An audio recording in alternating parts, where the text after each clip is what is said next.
네, 반갑습니다. 안태입니다. 자, 오늘은 여러분들 러닝화 리뷰도 많이 보시는 걸로 알고 있는데 러닝화 리뷰를 보실 때마다 되게 생소한 단어들이 많이 나오는데 그냥 보시는 분들도 많다라고 생각이 됩니다. 오늘 이 컨텐츠에서는 러닝화 리뷰 보는 법, 러닝화를 알아보는 법을 한번 컨텐츠로 다뤄볼 겁니다. 이 컨텐츠를 보고 나서 러닝화 리뷰를 보시면 저 단어는 이런 뜻이구나 라고 한 번에 아실 수 있을 겁니다. 자, 그러면 바로 들어가 보겠습니다. 일단 러닝화에는 카테고리가 있습니다. 저는 크게 러닝화 카테고리가 5가지 정도라고 생각이 됩니다. 우선 5가지 카테고리별로 나눠보면 첫 번째 데일리 트레이너, 슈퍼 트레이너, 맥스 쿠셔너, 안정화, 그리고 마지막으로 카본 레이싱화가 있습니다. 자, 우선 첫 번째로 데일리 트레이너부터 설명을 드리면 우선 여기서 가장 대표적인 데일리 트레이너는 이 노바블라스트와 엔돌핀, 아주라가 가장 대표적인 데일리 트레이너라고 생각됩니다.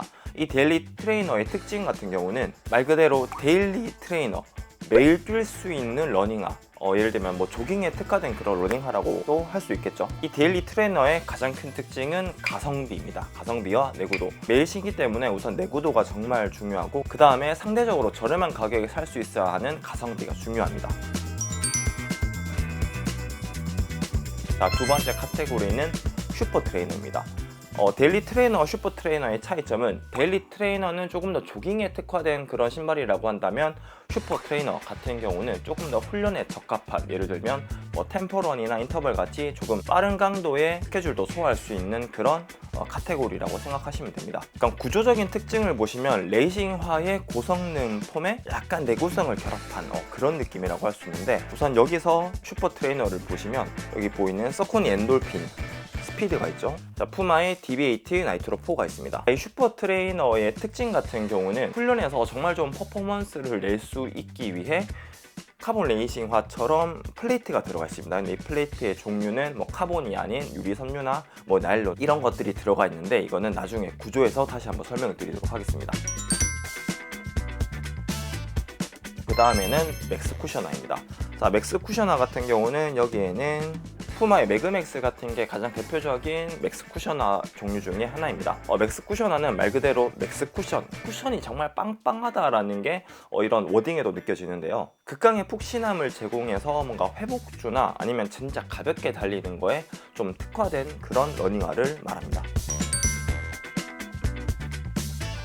자, 그 다음은 안정화가 있습니다. 안정화 같은 경우는 여기에서는 프로스펙스의 듀플렉스 GF가 있습니다. 가장 대표적인 안정화가 젤카야노 같은 그런 제품이 있겠죠. 자, 이런 안정화의 특징은 안정화, 말 그대로 안정적으로 탈 수 있게끔 신발을 정말 단단하게 만든 그런 카테고리라고 생각하시면 됩니다. 과회내, 저도 과회내가 많은 편인데 발을 디딜 때 이 디디는 이 발이 안쪽으로 많이 무너지는 사람들이 있거든요. 이런 것들을 지지해주기 위해서 회내 쪽에서 여기 듀플렉스 GF 같은 경우는 이렇게 프레임을 달아놓은 것도 있고 폼을 정말 단단하게 해서 이 발바닥이 안쪽으로 무너지는 걸 막아서 부상을 방지하는 그런 신발이라고 생각을 하시면 됩니다. 불안정하게 달리시는 분들을 조금 더 교정해 줄 수 있는 그런 신발이죠.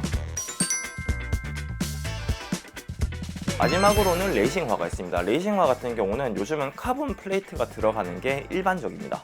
대회에서 신는 신발, 기록을 위한 신발이라고 할 수 있는데 여기 있는 거는 아디다스의 아디오스 프로4와 조금 더 이제 정말 욕심이 많으신 분들은 이렇게 아디오스 에보 2까지. 자, 이런 레이싱화의 특징 같은 경우는 그 브랜드의 모든 기술력을 다 집약했다라고 생각하시면 돼요. 가장 반발력이 좋은 폼과 가장 반발력이 좋은 플레이트를 넣었고 최대한 무게도 줄인, 진짜 내가 기록 단축을 위해서 신을 수밖에 없는 그런 신발들을 레이싱화, 카본 레이싱화라고도 합니다. 자, 이렇게 러닝화 카테고리별로 알아봤고, 자, 두 번째는 러닝화 부위별 명칭입니다. 자, 러닝화 부위별 명칭은 신발을 보고 설명을 드릴 건데 가장 첫 번째로는 우리가 신발을 볼 때 가장 많이 보이는 부위죠. 바로 어퍼입니다. 가피라고도 불리고 외피라고도 불리는 이 부분인데 발을 얼마나 잘 감싸주는지 그리고 통기가 얼마나 잘 되는지가 이 어퍼를 볼 때 가장 큰 체크 포인트입니다. 자, 그리고 두 번째는 미드솔인데요. 자, 미드솔 같은 경우는 여기가 위고 여기가 밑이면 가장 중간에 이 부분이 미드솔, 중창이라고도 합니다. 쿠션과 반발력을 결정하는 가장 중요한 부위입니다. 자, 그리고 세 번째는 아웃솔입니다. 아웃솔 같은 경우는 밑창이라고도 생각하시면 돼요. 밑창. 자, 밑창에서 가장 중요한 거는 내구도와 접지력입니다. 내구도가 얼마나 좋고 접지력이 얼마나 좋은지가 이 아웃솔을 볼 때 가장 큰 체크 포인트입니다. 자, 그리고 텅, 설포 부분이 있는데, 자, 설포 부분은 우리가 흔히 알고 있는 이 부분이 설포 부분이고, 자, 그리고 힐컵 부분. 자, 힐컵 부분은 뒤꿈치를 감싸는 부분입니다. 이 감싸는 부분에 패딩이 얼마나 두툼하고 지지력을 잘 잡아줘서 힐슬립, 그러니까 발을 뗐을 때 이 뒤꿈치를 잘 못 잡아줘서 이 뒤꿈치 부분이 들리는 이 부분을 얼마나 잘 막아주는지가 힐컵을 볼 때는 가장 중요한 부분이라고 할 수 있겠습니다. 자, 이렇게만 보시면 대충 러닝화의 부분적인 명칭들은 다 볼 수 있다라고 생각을 하시면 되는데, 조금만 더 디테일하게 들어가면 러그 같은 게 있는데, 러그 같은 부분은 이렇게 아웃솔을 보시면 아웃솔에 있는 돌기들 있잖아요. 프로스펙스의 듀플렉스 GF 같은 경우는 이 정도로 튀어나와 있는데, 아디제로 아디오스 에보2 같은 경우는 거의 돌기가 없다시피 되어 있습니다. 자, 이 신발 같은 경우는 트레킹화, 산을 걸어 다니거나 아니면 살짝 뛰어 다닐 때 좋은 그런 신발인데, 보시면 이 러그가 엄청 깊죠. 등산화 같이 엄청 깊게 되어 있습니다. 이런 돌기 하나하나가 러그라고 생각하시면 됩니다.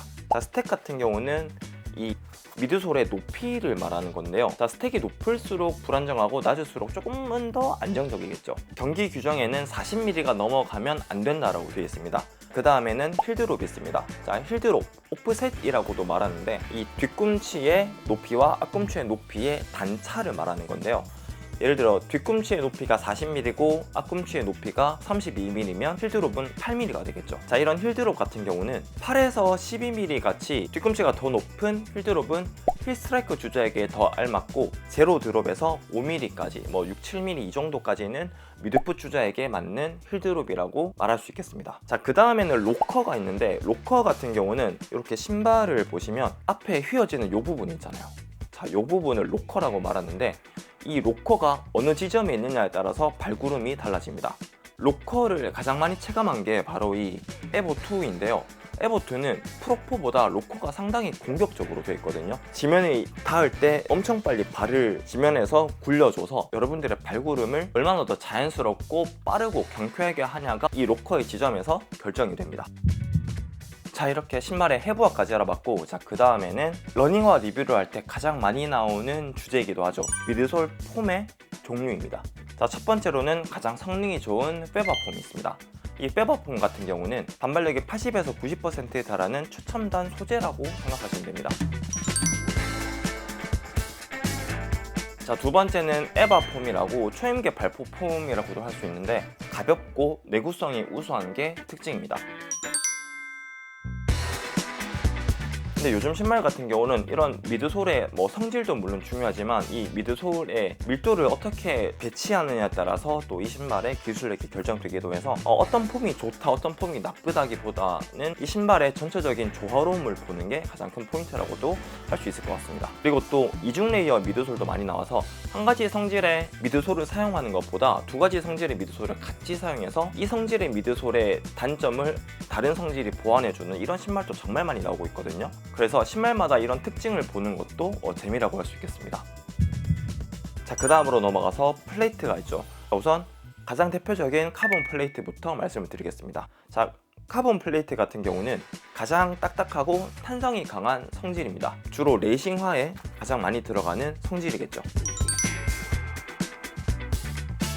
그 다음에는 유리 섬유로 구성이 된 플레이트가 있습니다. 자, 유리 섬유의 특징은 카본보다는 유연해서 발목의 부담을 줄이고 리드미컬한 주행이 가능합니다. 대표적으로 유리 섬유가 들어간 신발은 제가 좋아하는 타쿠미센이 있죠.